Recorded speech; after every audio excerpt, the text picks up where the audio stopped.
It's overwhelming and probably impossible for most of us as moms to keep up with the legislation that's before Congress. But don't worry, Moms for America is here to help. Today, we're talking about an important piece of legislation that we want to see defeated. The EATS Act will impact the rights of individual states, farmers, and our food supply. Our lobbyist in Washington is going to explain what it's all about, and he'll tell us how moms can help stop it. Stay with us. Welcome to the Moms for America podcast. Each week, special guests tackle the issues facing the moms of America today.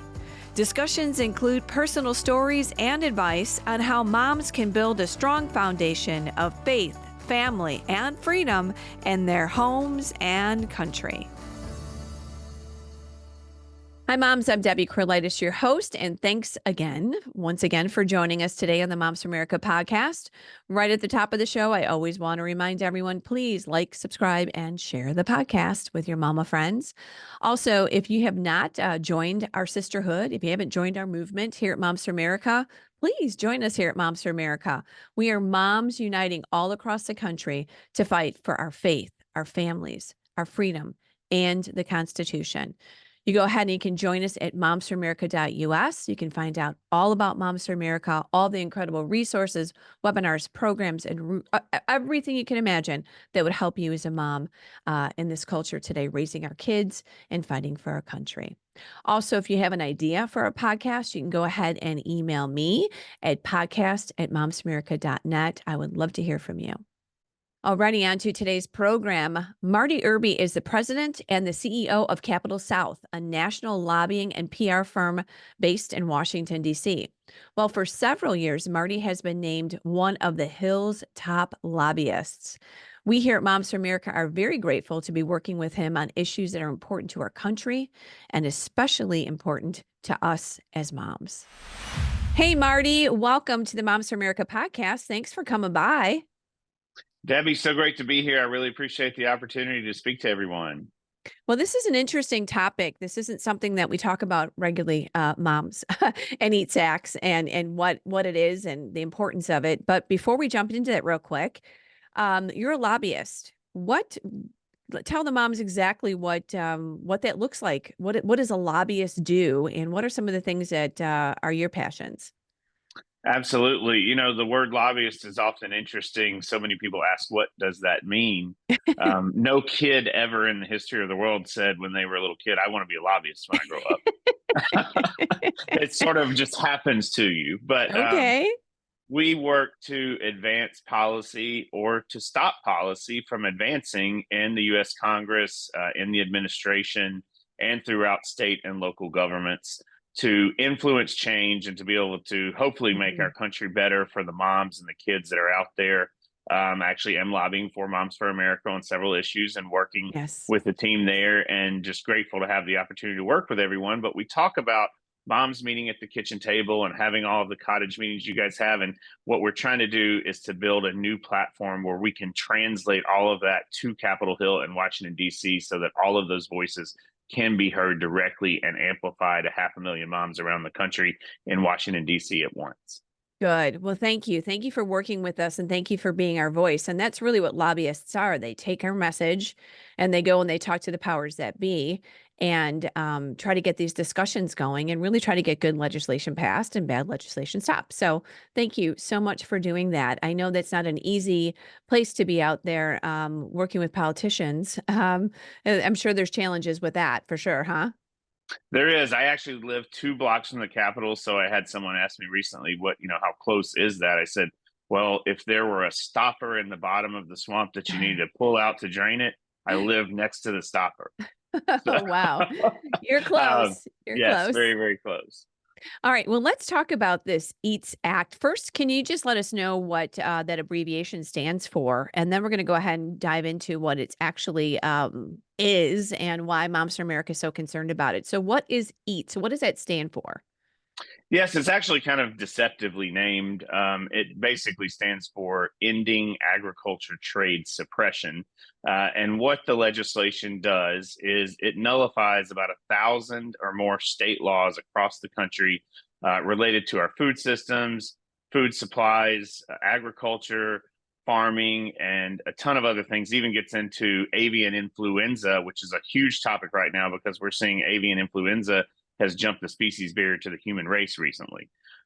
So it's Wow. very important for moms out there to know about this legislation because it is ultimately about your food safety and security. And that is a major threat that people don't realize that we face today in this country. And most folks that I know, my friends, my family, until I've talked to them about it, they're kind of asleep at the wheel about it.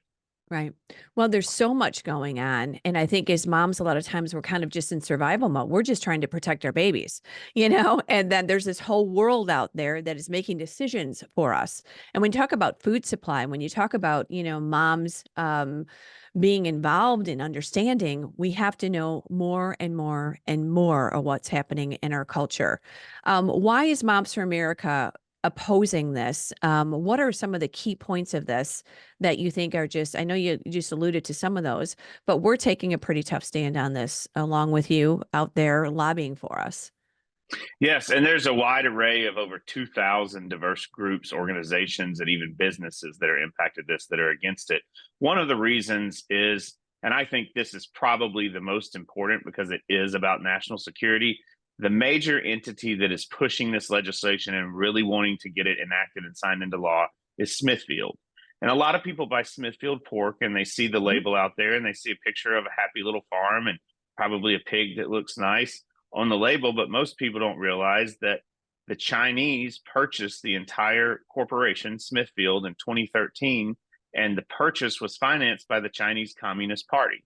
So Wow. when you go buy a ham at the store, that bacon, and you're buying Smithfield, you're ultimately sending money back to China. This And they are China, they're just into everything. they are. Every time we turn to the right or to the left, it's China. China owning, China deciding, China becoming such a strong force in America, and it's really disturbing. It is. It really is. We see it everywhere. We see lobbyists today actually delisting Chinese companies. We actually together called for the firm that is currently representing Smithfield to delist them. They didn't do that, of course, and we're going to have some more news coming up in the next few weeks about Smithfield. But it's really scary because it's about our food supply and food safety.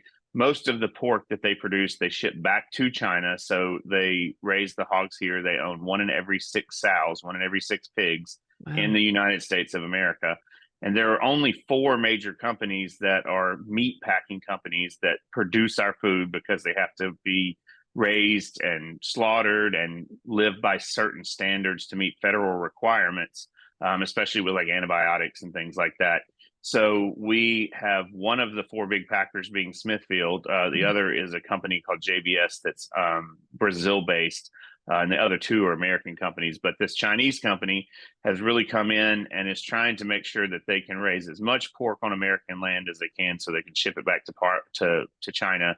And, I'm not going to say that I know this to be a fact, but who's to say they're not actually raising this food and shipping it back to China to stockpile for future use with their armies? I mean, we don't know what they're doing with it. Right. We know they love pork, but at the end of the day, this is something that really harms Americans. And moms want to know that they have the food out there that they can go to the store and buy. And we saw this during COVID, the scarcity of meat in Sure. many instances on the shelves. Yeah. That was nothing compared to what it could be like when you think about the fact that they own one in every 6 sows in America and control that much of our pork industry that's consolidated. And they want to keep it consolidated. They want to make sure that there are no state laws that prohibit them from building what I would call a hog hotel. They're about 15 or 20 stories high, and you have the hogs that basically live on top of each other. They urinate, the feces falls down on one top of the hog to the next, all the way down to the ground. This is what they do in Wow. China. And then actually they have a pit under the hog hotel or the giant building. And that's where a lot of times they raise fish to feed people because of the feces and everything that comes from the hog waste. So I know that sounds disturbingly Yeah, this gross, does but not sound very good. No. yes, it's terrible for the food supply, food safety and Sure. security for our kids out there, for the moms who want to feed their families. And we could be in a real mess if something happened and we had some sort of incident internationally, or if we had another COVID or something worse, then we'd really be in a bind and we'd have China have this much control of, let's say, roughly 20% of our food supply. Right. Well, we see this with medicine. We see this just with really everything. Our farmlands are being bought up. Our whole like our land here, let alone, so now we're talking about food, land, everything really is being bought up, and it's so disturbing on so many levels because America's losing its complete independence and we are being dependent on China or other countries. Is this something, I know this is a part of the farm bill too. Let's kind of explain that it is within a bill, and it's an act. So I'd like you to explain that a little bit so we understand that fully too. I'm coming out like we none of us know any idea about this. Absolutely. Well, once every 5 years, we have a farm bill. So that's the bill Okay. that is reauthorized every 5 years to provide assistance to farmers. It's where we see all of the crop subsidies. It's where we see a lot of the pricing that impacts the agriculture markets. Mm, It's where we see tons of grant funding. Unfortunately, the farm bill has become the food bill, and about 75% of it has nothing to do with farming. It's all about the food stamp program and SNAP, which right. is another topic. But for that farm related portion of the farm bill, you have farmers and ranchers out there that rely on a new farm bill so they have certainty in the marketplace. And we know that if we have a farm bill that's enacted this year, then it's going to be a situation where you have the same rules that apply for 5 years. So people can predict, and Mm, predictability is good in the marketplace. You don't see these ups and downs, and people can afford to buy things at a better price because of that. So the farm bill has now been extended. It should have been passed last year. They extended it until September of this year. So we're why? already, Why? I'm um, asking why. well, primarily because Congress can't get their act together with the speaker's race that we had, and we saw Speaker McCarthy removed, and now we're seeing situation with Okay. Speaker Johnson. It just keeps kicking the can down the road for funding bills and other things. But I do think we are going to see something here in the next month, some real action on it. But anyway, the farm bill is something that everyone relies on at the end of the day because it is ultimately about our food, Mm, and we all have to eat food. So it right. impacts every single one of us.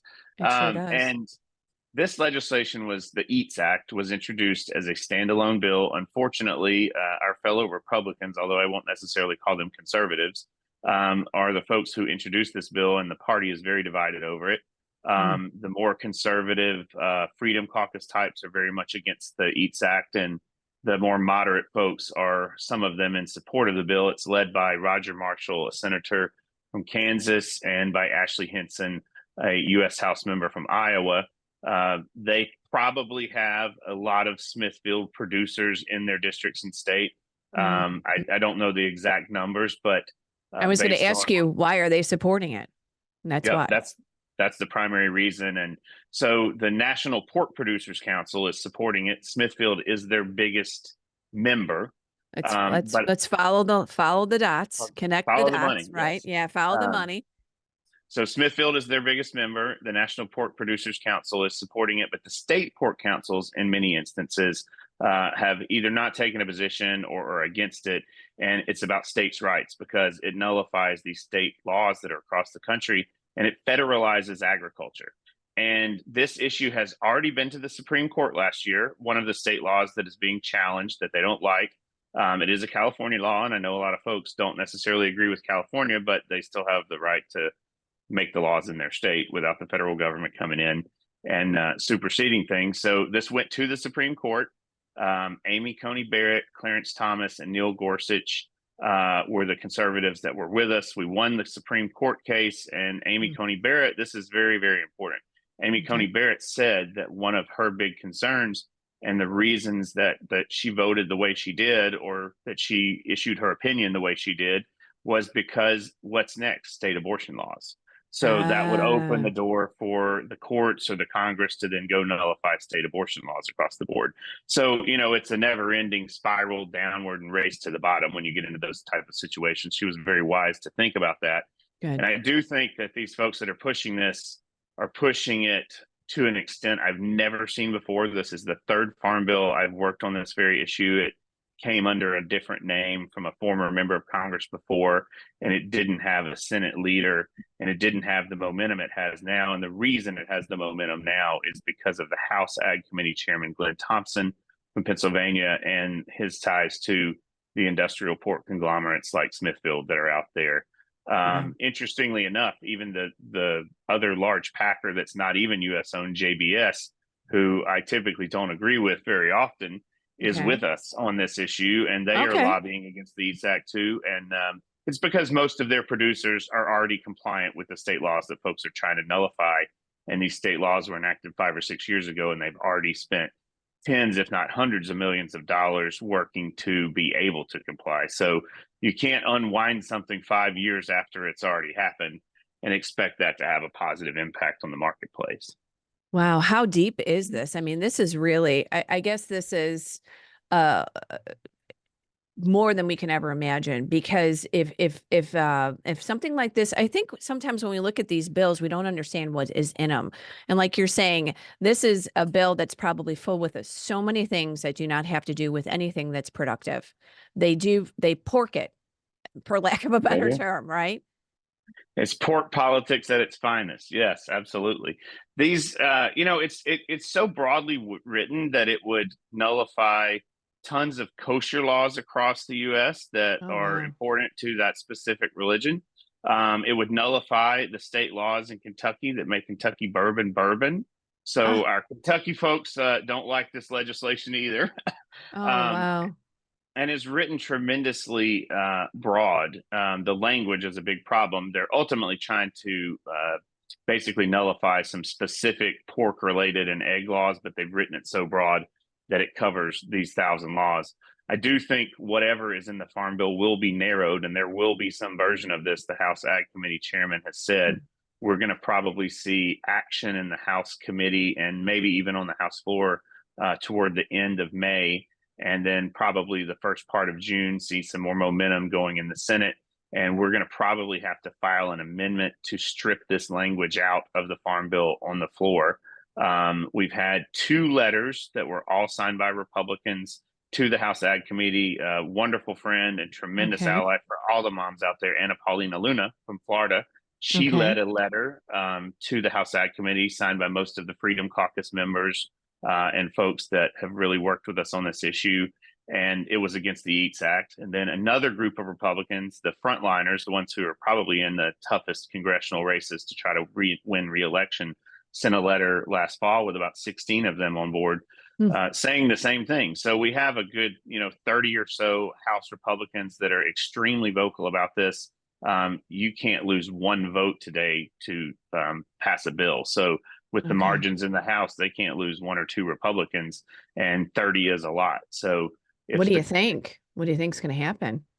well, I think that they will get the bill to the floor. I think it will fail on the first vote because most things around here happen historically as they did before, and the last 2 farm bills failed on the first vote. I think that we'll probably get an amendment on the floor to strip this language out. And if we do get that amendment to an actual vote, that's the key, is getting the amendment through the Rules Committee to a vote. It's a little bit in the weeds there, but then we'll win by a landslide because nobody really likes this except a handful of about 15 or 20 members of the House that are supporting this. And, we have 435 members of the House and 100 senators. And so I think we'll win the day easily, but it's a shame that we have to even go through this fight and we Right. have What to a do big all that we're fight, doing. right? A lot of money, a lot of efforts, a lot of, Yeah. lobbying, a lot of education on this. It's a big push. It's a big push to get this stopped or fixed or, handled differently. And it's sometimes it's frustrating because you have to spend so much time against something that's just not good. It's Yes. obvious. Absolutely. I mean, the good thing is, though, we have these 2,000 diverse businesses, organizations. Freedom Works is another group that's Yeah. involved in fighting against this with us. And then, of course, one of Mom's board members, the terrific, tremendous John Rich, actually has Yes. done an op-ed. He's done an op-ed for us against the EATS Act that you'll see out there pretty soon. A great piece, and talks about growing up on a farm in the Texas Panhandle. There's no one that probably gets this better than a farmer and understands it, but it impacts more moms and kids and families around the country than you could ever imagine because it Mhm. is literally a kitchen table issue. It sure is. And what about the farmers? What are you hearing from them all across the country? Are they able to unite? Are they able to have their voice heard? They're divided. The pork farmers are divided. Generally, as a whole, the rest of the groups are with us being against the EATS Act.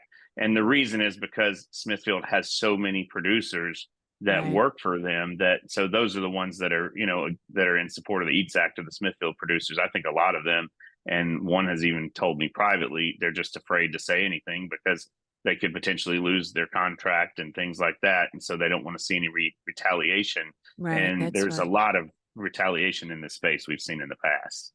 Yeah. I mean, I guess this is politics at its, I'll say finest, but I don't mean that, you know that. Yeah. Yeah, it's At very its worst. and it's worse. Yeah. Yeah. At its worst because boy, does that really happen there in Washington D.C.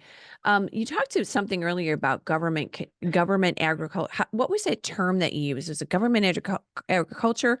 But just that term, I meant to write it down when you said it because it just Federalizing agriculture. federalizing agriculture because it just sounds like such an incredibly scary term. The last thing we want to do is that the government is controlling everything. They're already in just every piece of our space. Just the fact that they're going to take more and more and more in general. You're seeing this as a lobbyist in Washington. The government is overstepping in every arena. They are. I see it every day in every Yeah. aspect of our lives. I mean, even to the extent of what they're spying on families and things like that. Yeah. This is really sad because the U.S. Department of Agriculture was actually started and formed under President Abraham Lincoln. So it was a little bit of his baby. And most people don't realize that the U.S. Department of Agriculture is the second largest branch of the government behind defense. Yeah. And the funding is the second most each year. So you're going to put the USDA that is already terribly corrupt, terribly inept, slow as Christmas. I couldn't tell you anybody that I know would say something good about USDA and their governance or enforcement of the laws or lack of enforcement of the laws in many cases. Give them control over all the state laws and regulations and everything that's done in every state across the country. You can't do that because a No. one size fits all answer isn't what Americans want or Americans need. Alaska is different than Florida. Hawaii is different than New York. Missouri is Absolutely. different than Wisconsin. Right. And you can't apply one set of rules to all 50 states when it comes to production and agriculture, if for no other reason, just because of the weather. Right. Or right. And we really have to maintain state sovereignty. And I think Yes. that's what your point is that every state we have we have leaders in our states that we elect because they know the culture, they know the dynamics, they know the prairie, they know the farming, they know the urban side of our states. And every state clearly is different. Yes, they are. And this is really something that is about state sovereignty. We've seen terrible atrocities in the past few years with the Biden administration, but the Biden administration actually took the side of Smithfield and went with them in the court case at the Supreme Court. And Joe Biden's USDA and Department of Justice was with Smithfield. They lost the case. Now Joe Biden's Secretary of Agriculture, Tom Vilsack, who's from Iowa, is Mhm. parroting what many of the folks at Smithfield are saying. And he's out there lobbying hard for them to be able to get this legislation passed. So this is really something that's serious, and it is a war against the Biden administration as well. It's not, you have Republican leaders that are leading the legislation in Congress and a Democrat ag secretary that's pushing it in the administration. What a great wrap up on that. And I think that is what we're seeing not only in this bill, but we're seeing it all across the country, which is so disturbing to us as moms. What can we do, Marty? What's the action item here? How can we help? Yes, thank you. Well, the most important thing you can do is you can actually just call your House and Senate members in Washington, D.C., and the number to call is 202-224-3121. That'll go to the Capitol switchboard. Again, it's 202-224-3121. Mhm. And they'll just ask you for your zip code. You can give them your zip code, and they'll send you Okay. straight to your House and Senate members. But you got to call your House member, and then you got to call back, Call. and you got to call one senator, and then you got to call back, Call and you back got to call another. the other senator. So you got to call 3 times. Okay. 3 times. And about the difference that it makes when people do call, when they do have their voice. I worked as a chief of staff here in Illinois, and I do know from experience, it does make an incredible difference when when you hear from the people. It does. Absolutely. No, I worked in Congress for a member from Kentucky. And when we got calls, we logged them all into a system. This was about 10 years ago. And when votes came up, a lot of times he went and looked at the system to see, hey, what are the people saying? Hmm. What are the numbers for or Right. against this? So the more people that call, the more important the issue becomes. And then the more folks we have out there opposed to it. And I would say this, if you only want to call one time and you don't make the second and third call your House member and ask for your U.S. House member, because that's where That's the where it's going to biggest go part of this first. problem is. And that's where it's going to move first. Okay. Well, you heard it, moms. We're going to get on this EATS Act and we're going to have our voices be heard because we do not want more government control of our food, our pork, everything that, and chew, just as a last thought, Marty, once things like this pass, they become kind of building blocks for other bills. Wouldn't you say, right? We let a bad one through, that's bad. And then they come up with another bad one and they kind of do these building blocks. And all of a sudden we're looking back going, what the heck just happened to all of our local control? Yep, it's a terribly slippery slope, and we've Hmm. seen this for decades. Americans were asleep at the wheel. Americans are paying attention now, but Hmm. one bill, you can build on it, and then what's next? Like Amy Coney Barrett said, is it state abortion laws? Right. Wow. Well, thank you for stopping by. Our moms appreciate this because we are interested in everything. Really, we say this always, every issue is a mom issue. So this is another one that the moms are going to get involved with. Well, we appreciate everyone's support. Enjoyed so much the convention last month, and appreciate the opportunity to be here today, Deb. Good. Thanks, Marty. And God bless and stay strong and keep being a voice for us here at Moms for America. We do appreciate you. Absolutely. Thank you. Thank you, Marty, for that informative interview. This is something we don't talk about every day, but again, so important to us. We've got to oppose the EATS Act. So, moms, call the Capitol Switchboard, talk to your members of Congress, let them know that you oppose the EATS Act or anything like it in the upcoming Farm Bill. Do this today, please, moms. The number is 202-224-3121. Marty eloquently shared with us the concerns. And yes, moms, we are going to go ahead and make a difference. Already, I do want to remind all of our moms to go ahead and stop by our momsforamerica.us, our website. Join the network, join the movement, join our sisterhood. Also, when you're there, please sign up for our newsletter. That's how we communicate with you every week. Again, that is momsforamerica.us. When you're there, also check out our resources, our webinars, our seminars. We have incredible information for you, moms. Here, today we're talking about, the Farm Bill. We talk about everything from the kitchen table to Congress. So true. Also, when you're there, check out our cottage meetings. That's 12 lessons that will inspire and educate you about America's amazing heritage so that you can teach those principles of liberty in your home and in your community. Moms, I say this every week that liberty begins in your home, in your four walls, and that you, moms, you are the heartbeat of America and the heartbeat of our country. So, again, we are here to help you in your journey through motherhood. Please join me next week for another inspiring, informative discussion for moms just like you. Remember, share, like, tell your mama friends about Moms for America, and share this podcast. And again, let's make a difference with the EATS Act. Let's keep changing our world one home at a time, moms, and I will talk to you soon. See you next week on the Moms for America podcast.